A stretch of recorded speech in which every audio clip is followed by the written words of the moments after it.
What's going on, everyone? This is the Fourth in Fantasy podcast. I'm your host, Meek. My co-host across the desk, Woo. This is episode 2 of the start of something great. Woo. I'm excited. We believe that. Yeah, we just got done with quarterbacks. Great conversation. If you haven't checked it out, please check it out on all of our socials. YouTube channel, Fourth in Fantasy Podcast. Twitter at Fourth in Fantasy Pod. Instagram, Fourth in Fantasy Podcast. We're all over the place. So make sure you go and check out the episode because we had a great conversation. Wouldn't 100%. You say? What else is new between us? Yeah, so today, what we're going to get into today is we're going to get into the first half of running backs. We're continuing our year in review series where we cover all the fantasy finishes of each major position for fantasy. Today is going to be running backs 24 to 12. We're going to get into those. But before, we're going to hit you with a quick question. Have to. Quick question. Early sneak peek, Boo, right? We're a dynasty show, right? So we talk about, making moves in the offseason because, listen, if you're not making moves, it's a year-round sport. You're standing still. Yep. So who is one player you are targeting over the offseason in dynasty? All right. I can't believe I'm saying this because he burned me so bad this past year. I think he burned a lot of people, especially with where he was being drafted. I think I got him early second roundish. I don't know that. I'm excited. I don't know who you got. Oh, you're gonna start laughing. Running back Travis Etienne. Whoa. Yeah. So why I say this is because Liam Cohen just became the head coach of Jacksonville. Okay. And what he was able to do with that offense in Tampa Bay. Not only did Bucky Irving have a huge year, who we'll get into later. Rachaad White had a great year last season. And then he was able to do it with two running backs in the same year. Although Rachaad White wasn't as good as you wanted him to be, still very serviceable as like an RB2, maybe a flex play. And Travis Etienne had the worst year of his career. Yes, he did. So I think managers have to be frustrated with him. You might be able to get him low. Do it now. Listen, I am someone who has Travis Etienne in Dynasty. I thought I had something great on my hands. Was trying to make a push to the playoffs. I did make the playoffs, but did not do as well as I expected. I thought I got a little bit more of Travis Etienne. So your take, Woo, it's making me feel good about my Travis Etienne stock. I got 2 for you. I think it's kind of in the same realm. I think you're gonna laugh at this one, Woo, but in all honesty, I think someone I'm targeting is Bryce Young. Okay, I like that. Hear me out. So I am drinking the Kool-Aid that Dave Canales is bringing on. You saw him in another Seattle. Former Tampa Bay coordinator. Absolutely, you saw him in Seattle revive the career known as Geno Smith. He goes into Tampa Bay and brings life back to Baker Mayfield. And, we all deemed him as this quarterback whisperer, right? And, first half of the year with Bryce Young, it was ugly. Bad as it gets. Ugly, right? To the point where they had to bench him. You know what I mean? Bench him for Andy Dalton, of all people. But he finally got his shot, and you saw him on the field a lot more confident, really doing what he was known for at Alabama was the intangibles, and you started to see that he had more confidence. He was making great throws. He wasn't making overthrows. And I think going into the off season, especially, I believe they have the number 8 selection in the draft. And one couple of mock drafts I've seen that's really spicy is they're getting Tetaroa McMillan, the wide receiver from Arizona. Yep. And I'm telling you, you pair Bryce Young with someone like him, and you already have Xavier Legette, Jatavion Sanders, tight end for Carolina, going into year 2. He low-key, Jatavion Sanders had a great year if it weren't for that sitting neck on injury. My taxi squad. Yeah, exactly. I think you have some really promising things coming for Bryce Young down the future. Yeah, I like that. After he came back from being benched, we talked about this with Jaden Daniels in the last episode, like having that poise and everything kind of starts to move in slow motion. When you have that level of confidence, the game started to open up for him. So absolutely. I like that take.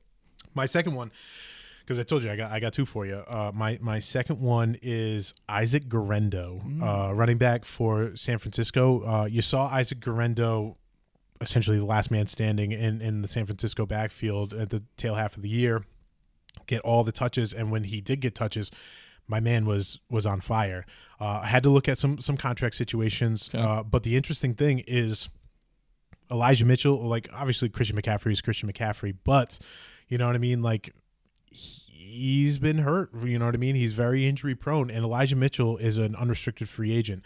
So if they don't bring in Elijah Mitchell, Christian McCaffrey gets hurt, you know, Isaac Guerendo is the main running back in the backfield right there. And, you know, we've seen in the past San Francisco running backs dominate because, you know, the Kyle Shanahan run scheme coupled with, you know, their a great offensive line that they have, you know, most running backs in San Francisco, you know, they just dominate. So I think Isaac Guerendo is someone that you might be able to, on the very cheap, get him, you know, maybe like a mid to late second, you know, or something like that.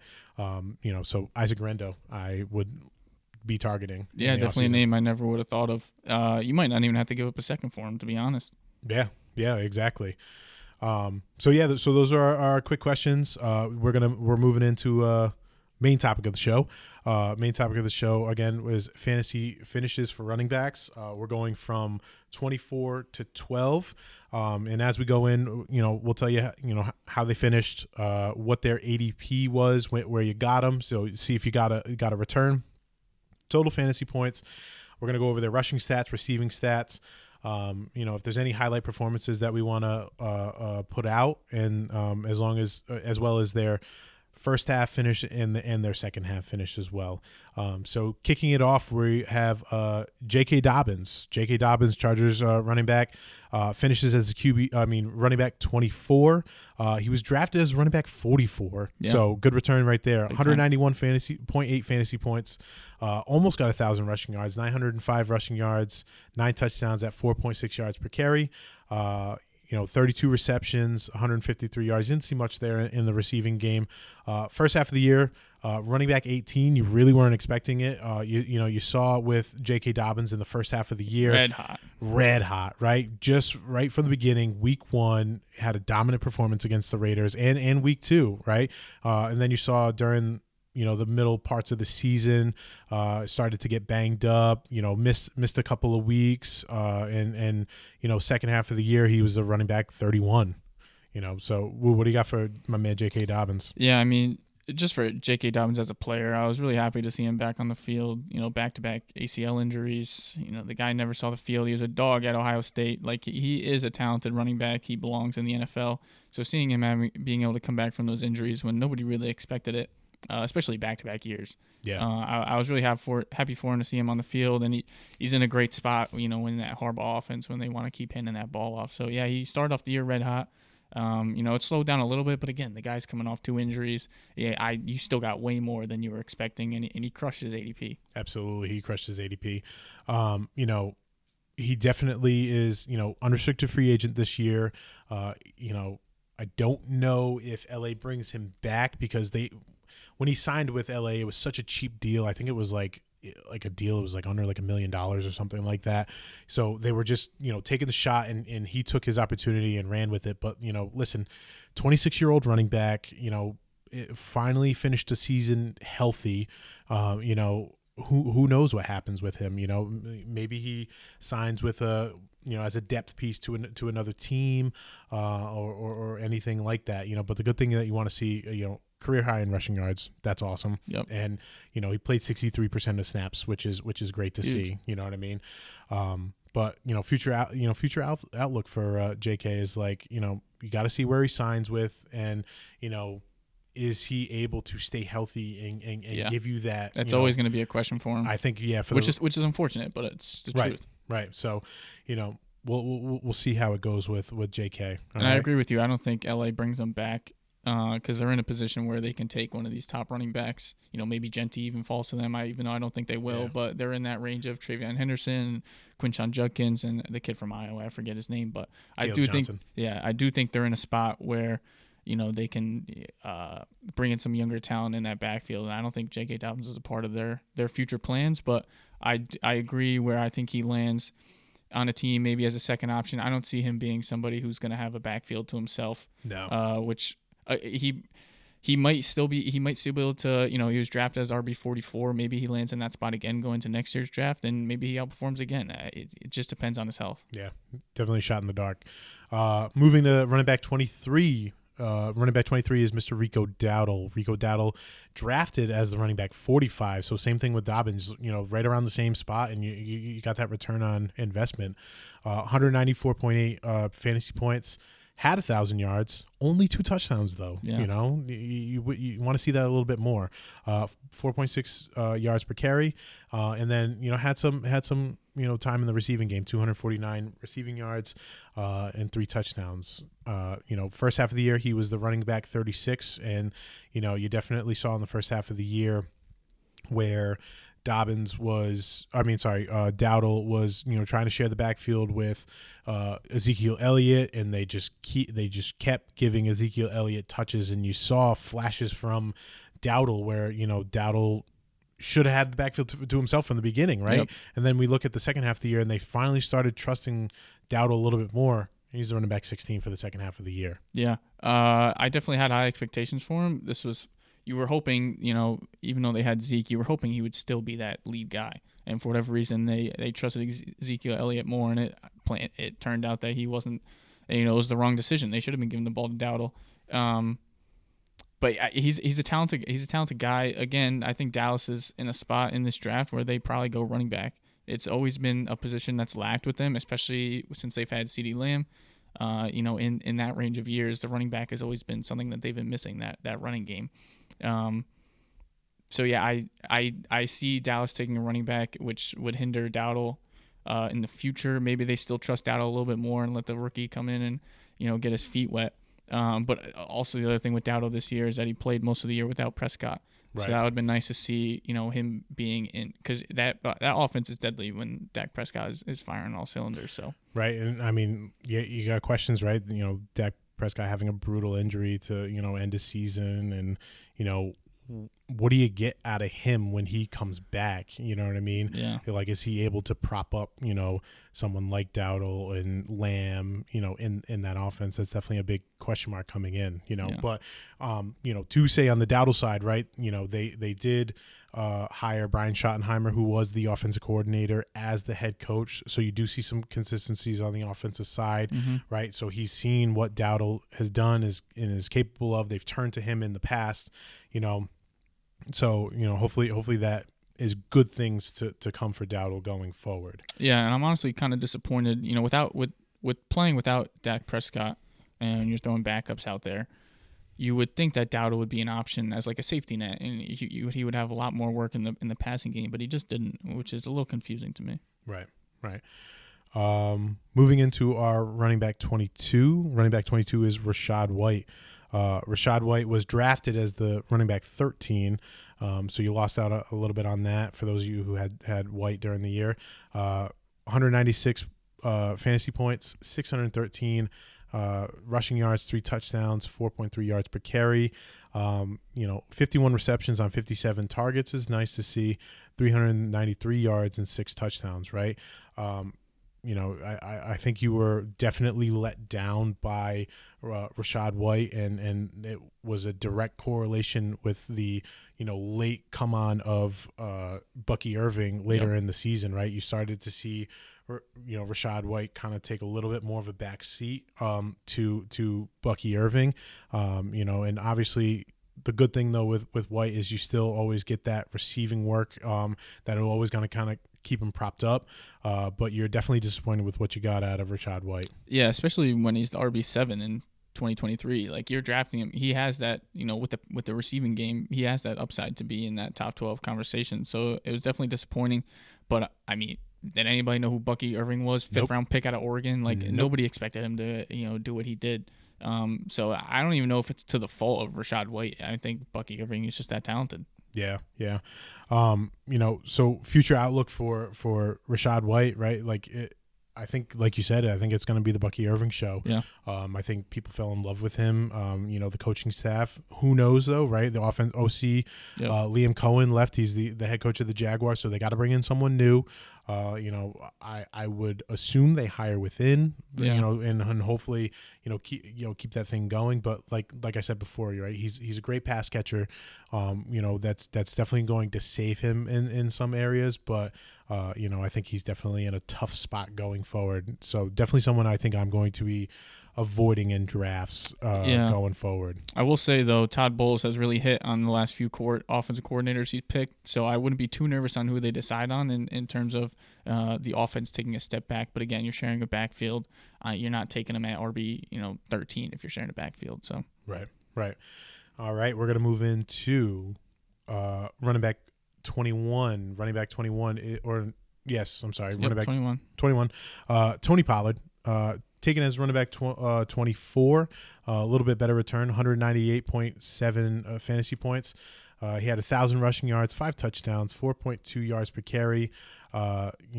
41 receptions on 57 targets, 238 receiving yards, no touchdowns though. First half of the year he was the RB21, and then second half of the year he was the RB22. Man was consistent. He was a consistent RB2 for you during the year. You had some good performances. You highlight week against New England where he had 128 rushing yards. The week against Houston where he had 119 on the ground and one. I feel like not a lot of people, were talking about Pollard, and I think Pollard kind of just floated below the surface. Yeah, he's a victim of just being on a terrible team by the Tennessee offense. It was like a meme every week with Will Levis on the ground. So it's just like he's a talented guy, but he was just a victim of just being on an awful offense. But there were some times during the year in our Dynasty League where I was reaching out to the Pollard manager and see if I can get him on the low. I think I was throwing like a second-round pick and a player. I don't remember exactly who, but he is a dual threat guy. He can catch the ball, and he can also rip off some big plays. So I was definitely expecting more him owning that backfield in Tennessee. But again, when you got bad quarterback play, it makes your job harder. Yeah, definitely. Pollard, someone who's 27 years old, going into year 7 in the league. I don't know how to feel about Pollard. You know what I mean? Yeah, I want to see what they do in the draft with the quarterback. If they take one, which I'm assuming they do. I don't know though. I think I saw Titans general manager said that we're not going to pass up on generational talent. Yeah. And when I heard that, my ears perked up. I thought Travis Hunter is that guy. Absolutely. But some people were also saying defensive end Abdul Carter out of Penn State could also be that person. But so if they don't go QB, you know what I mean? Like it's. Do you spin the wheels with Will Levis again? I don't know how you can after that season. I have Pollard as a buy ? Because there's still more that I need to see in this offseason and see what they do. But he's someone I'm keeping on my radar, not necessarily honed in on going for him just yet. Would you say then with the addition of or assuming with first pick in the draft for the quarterback, a Cam Ward or a Shedeur Sanders, does that move the meter for you a little any much? I would say yes, just because whether you root for the team or not, when a rookie quarterback comes in, it's always exciting. You never know what you're going to get on a week-to-week basis. And they can provide just some extra juice that you didn't have with Levis. So I do think, even whether it's Shedeur or it's Cam Ward, either way, Pollard would definitely pique my interest more. That offensive line also needs help as well. One of those teams where it's just Swiss cheese. Yeah. So we'll see what the future holds with Tony Pollard. Coming in at our RB20, we have Najee Harris. Najee Harris, our running back 23. 204.6 fantasy points is pretty good. 1,000 rushing yards. I'm pretty sure Najee's someone who gives you 1,000 rushing yards. He's a volume guy. Almost every season, just strictly on volume. 6 touchdowns, 4 yards per carry. You want to see that up a little bit more. And then 36 receptions on 48 targets, 283 yards, but no receiving touchdowns, right? First half, he was the RB19, right? So a little bit better than what you bought for, but then in the second half of the year was the RB28, and definitely disappointed you down the stretch, right? Big time. Performances 6 for 14 against Philly. Baltimore, he had nine rushes for 42 yards. He never really got going. You know what I mean? And we always look back to that rookie year, right? I'm pretty sure that was Ben Roethlisberger's last year, where he had 1,200 yards and 7 touchdowns, and he was the 101 in Dynasty that year. Oh, yeah. And you're like, my God, I have something on my hands, right? And then each year it just feels like it fell off each time. You've seen the targets and the receptions come down every year too. Again, bad quarterback play. They've kind of just thrown kind of whoever out there. They haven't really had a set plan at quarterback, which doesn't help. Right. But he's not. We talked about it. He's a volume guy. He's not someone who's going to break away a 75-yard touchdown on the first play of the drive. Like, he's going to get 3 to 4 yards every carry. He might catch a ball here and there, but he doesn't have that explosive speed. But in the fantasy playoffs, 3 points, 4 points, 10 points, like that's not winning you anything. By that point in the season, you might have not even started him because we had kind of seen where he was trending, and it was risky to put him out there as a starter. So maybe he was like a flex guy for you, but he's not someone who's going to have explosive plays. He's going to slowly ground and pound. But Jaylen Warren, I think he definitely eats into him more next year. Oh, definitely. Yeah. If he stays with Pittsburgh. Correct. Yeah. I'm just trying to find his contract. I believe he's a free agent this year because he was on the last year of his rookie deal. Yep. So who knows where he goes, you know what I mean? Ideally you'd like to see him go to a team that has a good offense where they can get into the red zone, and then he can eat and give you some fantasy production on the back of a bunch of touchdowns, right? And that was he didn't score until week 6, so that doesn't help. When you're a volume guy, you're not catching the ball as much. You need to score, and when it takes you 6 weeks to score, that just it doesn't bode well for you. No, definitely. And the snaps have come down every year too. Right. Yeah, like you almost want to see Najee go to, like, I don't know. I'm trying to think of a good team right now that is a good offense. Like, if he were to go to a San Fran, you know what I mean, where he's a depth piece, or just a team that consistently gets into the red zone, like maybe you see some production from him, but until then you have to kind of wait and see where he lands. If Denver wasn't in such a good spot in the draft, I would even throw their name out, but at that point I would just draft somebody. Absolutely. We're going to move into our RB19. RB19 is DeAndre Swift, drafted as the RB19, finishes as the RB19. 959 rushing yards, 6 touchdowns, 3.8 yards per carry. He had 42 receptions on 52 targets, and for 386 yards, but no touchdowns. Right, first half of the year, you liked what you saw out of DeAndre Swift, right? Yeah. He was the RB15. Had minus those first 3 weeks. Right, minus the first 3 weeks, and then gave you some good fantasy production. But then second half of the year, along with the entire Chicago Bears offense, just kind of trailed off. Get off my TV. He was the RB24. And it just feels like anyone who we talk about on Chicago, the defining moment for that team is that Hail Mary play against Washington, where from there I don't think they didn't win a single game going. Yeah, no, it took them a while until they won that Packers game, I think. Yes, last game of the season. That's right. So it was definitely a struggle offensive wise. And who knows though, right? With DeAndre Swift and Ben Johnson comes to town. Ben Johnson's very familiar with DeAndre Swift with his previous time in Detroit. Is DeAndre Swift someone that you're looking to buy, Will? Definitely. I have him down as a buy. I wonder if DeAndre Swift managers are conscious of these decisions that have been made so far, and maybe they're considering keeping him. But I would definitely float some offers out, get a feel for where they're at and what their mindset is on Swift. I mean, he's talented. 3 top 10 finishes. It was the best fantasy finish of his career, if you can believe that. Yeah, that's insane. But it's just the ups and downs. Like, it's either you got a great week or a really bad week. There was really no in between. But again, that coaching staff was horrific, and changing play callers halfway through the year, that makes it difficult as well. Definitely. I think about like the dynasty outlook on DeAndre Swift, and you think back to like 2-3 years ago when he was on Detroit. Like, DeAndre Swift was considered a top 5 dynasty running back. Like, that was a guy you wanted to have because he was so elite. I mean, listen, the man's only 26 years old. Yeah.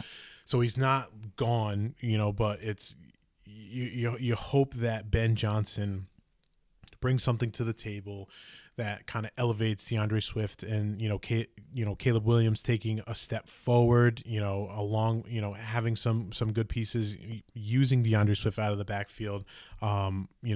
386 receiving yards out of the backfield for someone like DeAndre Swift is, I don't know, feels a little low for me. And Yeah. and I know that DeAndre Swift is known as, a dual threat, pass catching and as well with his rushing, but you didn't really feel that. You know what I mean? Something I hate to see for someone who can be still involved in the passing game, 0 red zone targets. Yeah. So I mean that could also be like the Chicago offense was bad, so they probably weren't in the red zone a ton. Mm-hmm. But even when they were there, zero targets is something that's got to change. Yeah, really hope with play calling of Ben Johnson it changes and freshens things up. I definitely think the arrow's pointing up. Yeah.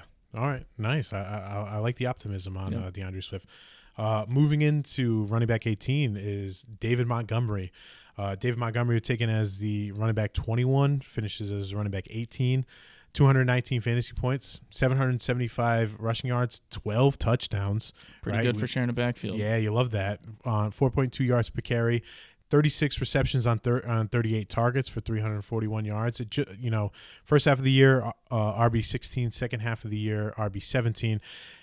It just felt like when Detroit opened up their drive, it was just let's feed the ball to David Montgomery, and we got in the red zone. It's David Montgomery, and you can't stop us. The thing with David Montgomery, wherever you draft him, you know what his floor is. He is so consistent. You know he's going to get those touches every week. He's going to get the ball on the goal line. So his floor is very consistent. It's just a matter of his ceiling is capped, especially when you're running next to a guy like Jahmyr Gibbs. Right. He's not like the solo guy like he was in Chicago when he had his big fantasy season. But it's just so consistent with his floor. You know what you're getting, and you can be confident throwing him out every week, and you know what you're going to get. Yeah. One of the things I was really concerned about was the injury he had late in the season. It was good to see that, he was able to come back for the playoffs and contribute to the team. He signs a contract extension this year, so he's tied to Detroit for another 2 years. I think you see more of the same. He could be someone that you potentially buy low. Like you said, you get a good floor out of him. Yeah. You know what I mean? And he's someone, if the offense stays prolific as they were before, he's going to get touchdowns in the red zone. Yeah, I do anticipate Detroit giving the ball to Gibbs more and more and more, maybe gradually over the next couple of years. So I have no problem buying Montgomery, but you just have to make sure your expectations are limited because it's only going to be so much. Right. Yeah, exactly. All right, we're going to kick it over to our running back 17. Pains me to say that he's down here, but Mr. Breece Hall, New York Jets running back, drafted as the RB3, 234 fantasy points, 876 rushing yards, 5 touchdowns, 4.2 yards per carry. He had 57 receptions, 76 targets. It's pretty good. You'd hope he'd haul in a couple more. 483 receiving yards, 3 touchdowns. First half of the year, he was the RB7. Second half of the year, the RB23. Woo, as our resident Jets fan, I'm going to kick it over to you. How do you feel? Yeah, this guy is insanely talented, and of course the Jets are finding a way to waste it. He's a big play waiting to happen every time he touches the ball, whether it's a run or a little dump off or screen, whatever the case may be.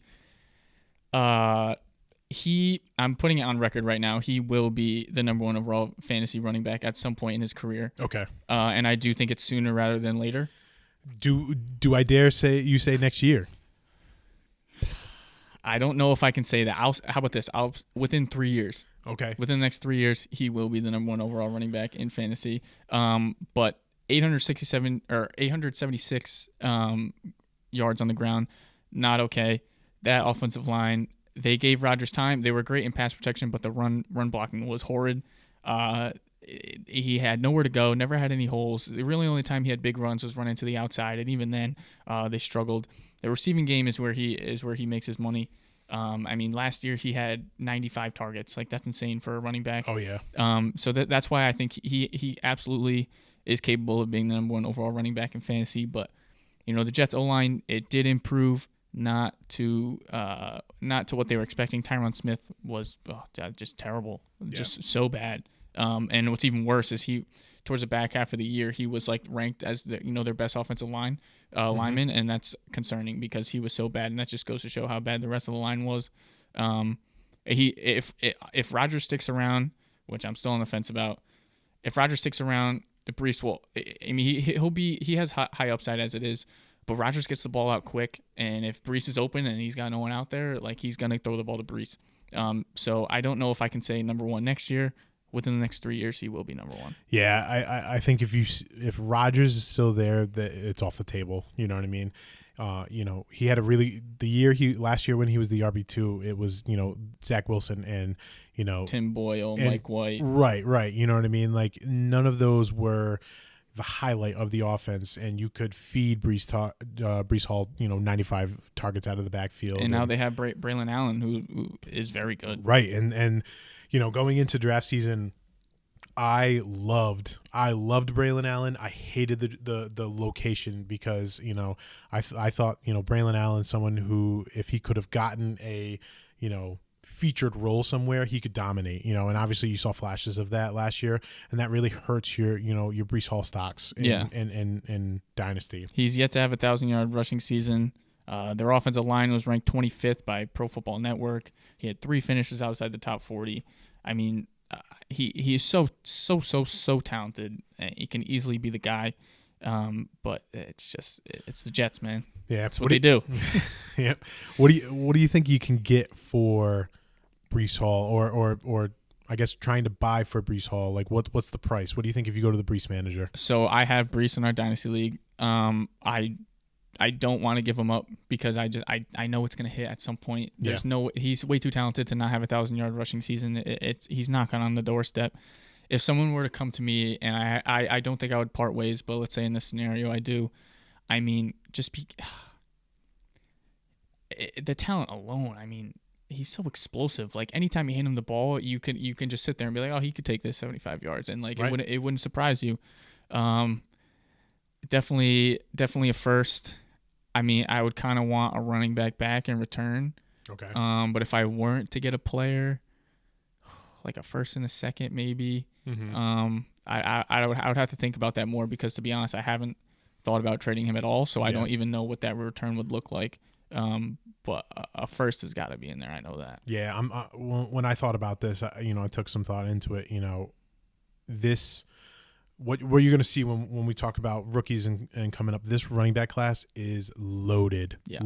But the thing that you have to take into account is none of them have finished as the RB2. You know what I mean? Brees Hall has. So you definitely the value that you get in there. So I'm thinking, if someone is all hot and bothered by a Travion Henderson or a Caleb Johnson, and they're willing to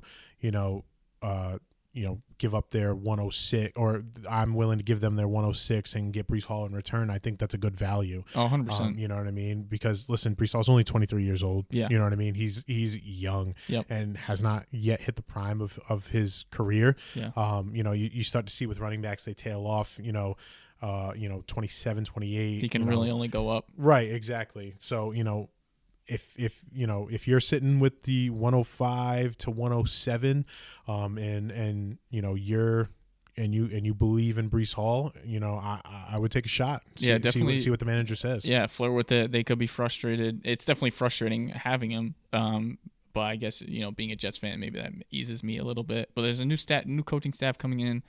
Aaron Glenn was in Detroit. With that insane running game, even though he's a defensive guy, he's already come out and said that he sits in with the offense and he intends on doing that with New York. So we'll see who they bring in as their offensive coordinator. He claims that he'll be involved with the offense in terms of game planning. So I mean, something's got to change. Something's got to change. Yeah. All right, we're gonna move on to our running back 16, Aaron Jones, Minnesota running back, drafted as the RB 18. 236 fantasy points, had 1,138 rushing yards, 5 touchdowns, 4.5 yards per carry, 51 receptions on 62 targets. It had 408 yards receiving and 2 touchdowns.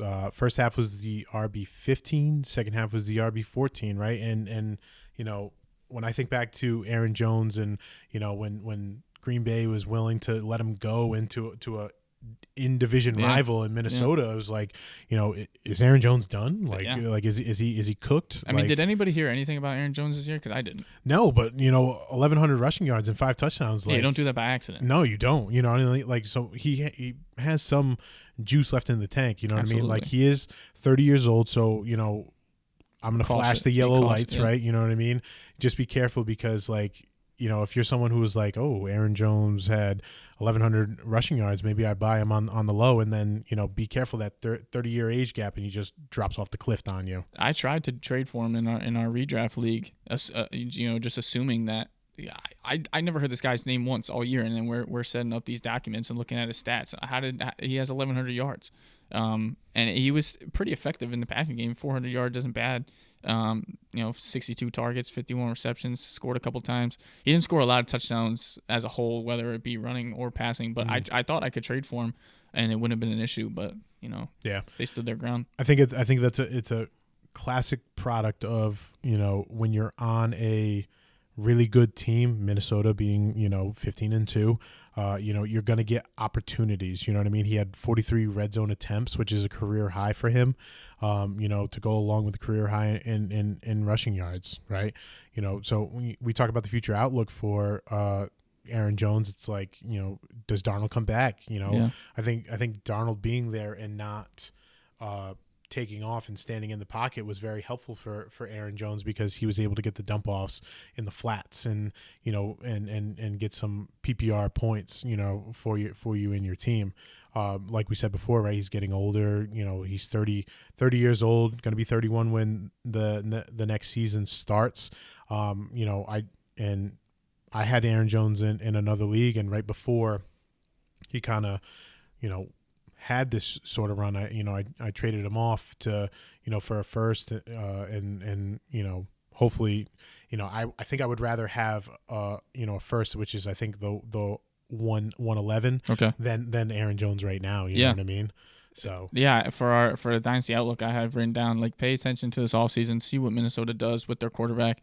And maybe it is a sell opportunity. Maybe someone is potentially a championship contender. They feel confident and they want another guy. They might be willing to spend up, and you might be able to get a decent return for him. yeah, absolutely. Because you never want to, like, I've had this issue come up, in Dynasty. Players can be good deep into their later years, like we've seen it with Derrick Henry, but you never want to hold on too long and then get burnt and you got nothing to show for it. You get nothing, right? You want to make sure that you get some sort of value. Yeah. So I guess the advice here would be, if Darnold comes back, you can re-roll it for one more year, or maybe take that opportunity to sell. And if Darnold doesn't come back, you might want to get out while you can. Yeah, if it's me personally and I have an opportunity to sell, I would rather sell too early than hold on too long. Right. All right. We're going to move on to our running back 15. Running back 15 is Chuba Hubbard. Dog. Finished as the running back 15. He was drafted as the RB 43. 237 fantasy points, 1,195 rushing yards, 10 touchdowns, 4.8 yards per carry, 43 receptions, 171 yards and a touchdown. First half was the RB 11. Second half he was the RB 13, and I don't think people expected this out of Chuba Hubbard this year.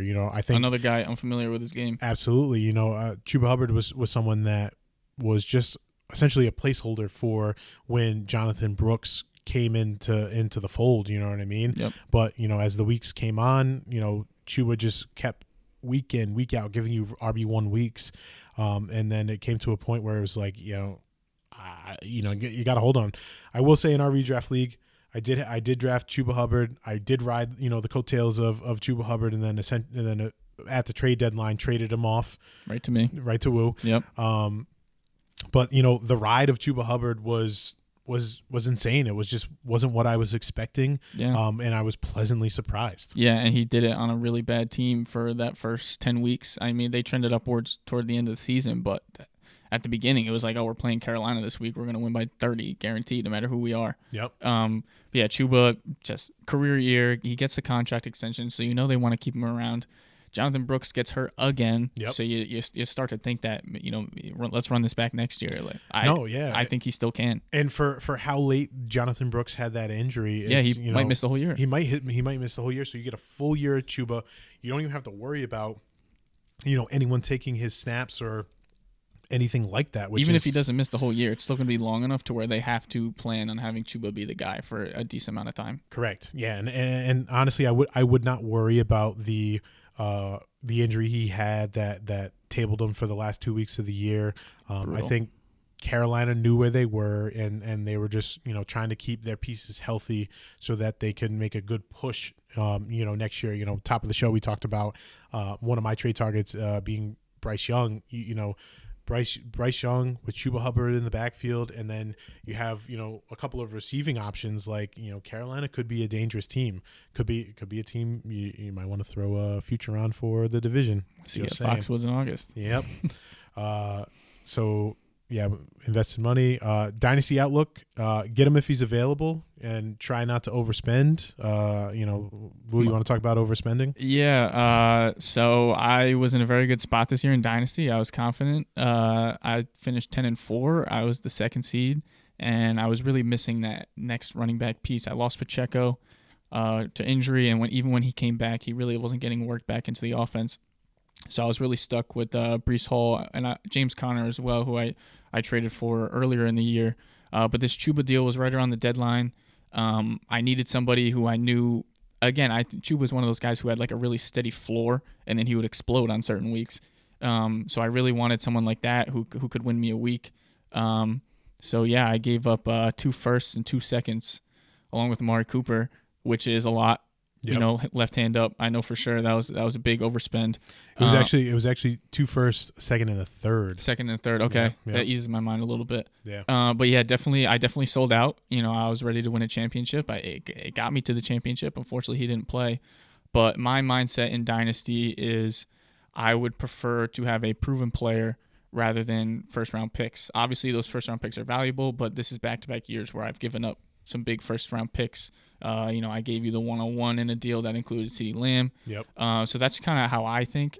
Yeah, it sucks that I don't have first round picks for a couple years. But banners fly forever. So if I'm always in the camp of if you can sell out and you can win, who cares? Take your shot. I like that. Yeah. All right.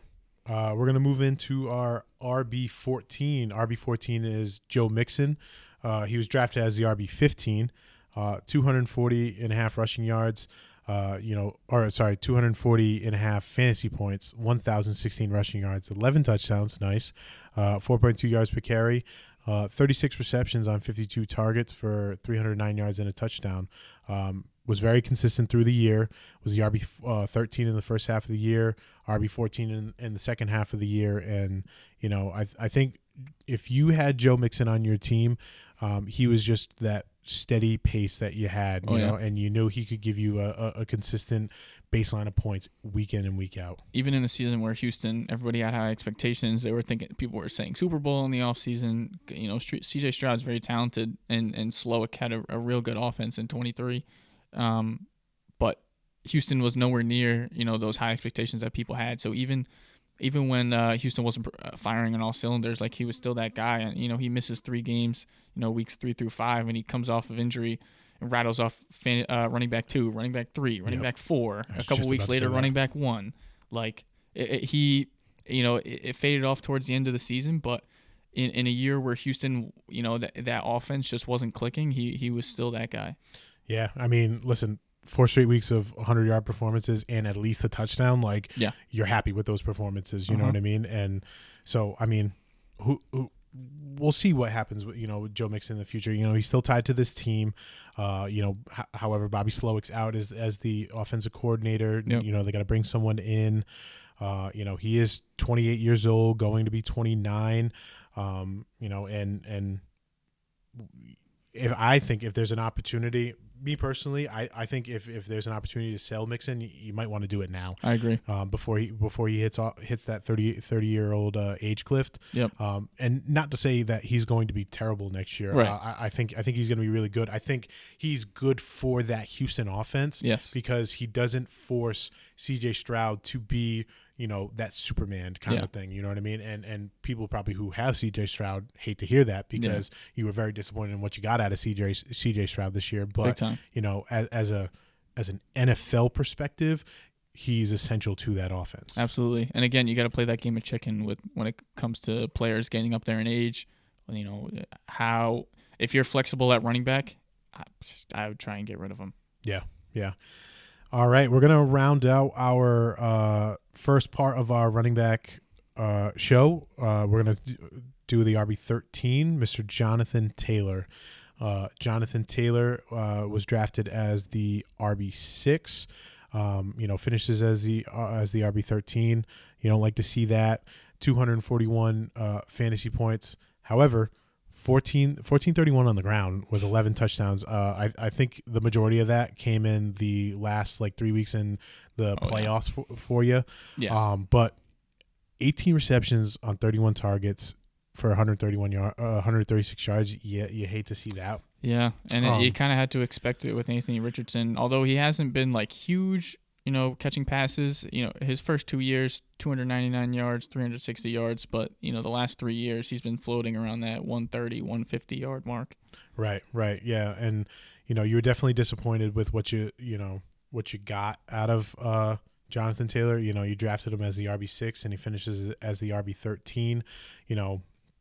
I just want to, read off the fantasy playoffs for this guy. He 107 yards fantasy week 1 against Denver, fantasy week 2 against Tennessee, 218 yards and 3 touchdowns. Absurd. And then to finish it out with against the Giants, 125 yards and 2 touchdowns. Yep.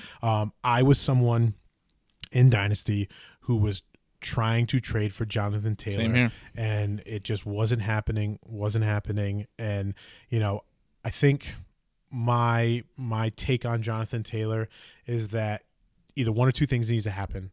Anthony Richardson needs to turn the corner and become, an actual NFL quarterback. Yep.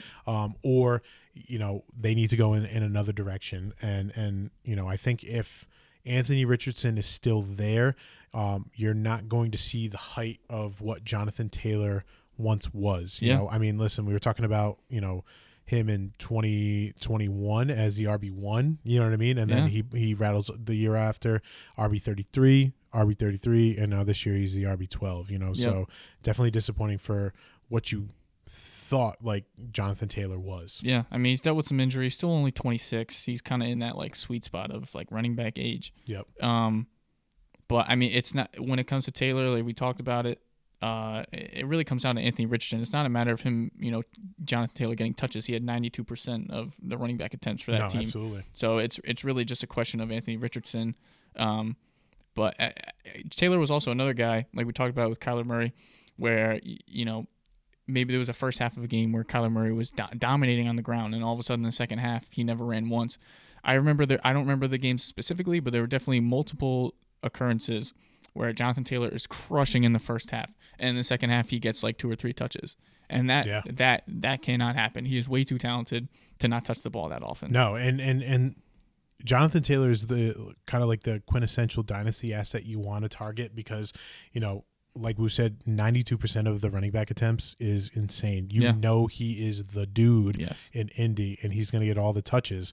It's just can we get some competent quarterback play to kind of go along, sustain drives so that, Jonathan Taylor can, show what he really is, he's someone I'm mulling over. I haven't really made a decision if I'm someone I'm going to go for Jonathan Taylor in the offseason.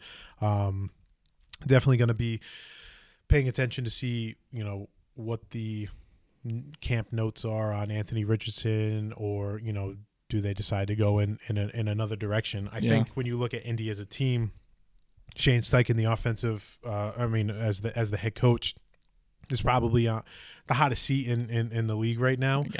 Waiting to see what they do, and I think they're going to stick with Richardson, which is unfortunate. But who knows if Steichen gets canned and Richardson is out and they come in with a different guy, you might be able to get Jonathan Taylor on the cheap in the future.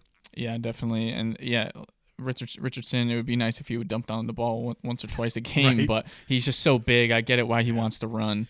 And but that's the thing that we talk about, right? With mobile rushing quarterbacks, right? We want to have mobile rushing quarterbacks on our team, to smash and do well in leagues. But sometimes it takes away from whoever that running back is, right? Yes. And it's difficult to try to do both. Like you very rarely get a Jalen Hurts and Saquon combo where they're both elite. Yep. You know what I mean? So Absolutely. we'll see. So ladies and gentlemen, that is episode 2 in the books. We're having a great time crushing, 100%. talking fantasy stats. Listen, please make sure that you're following us on all of our socials. Absolutely. Twitter at Fourth and Fantasy Pod, Instagram we're at Fourth and Fantasy. I believe we're there on TikTok, Yep. YouTube, and just keep giving us those views, those likes. Yeah. We love to see it, and we'll be back with another episode in just a short while. So, Yes, sir. alrighty, take care.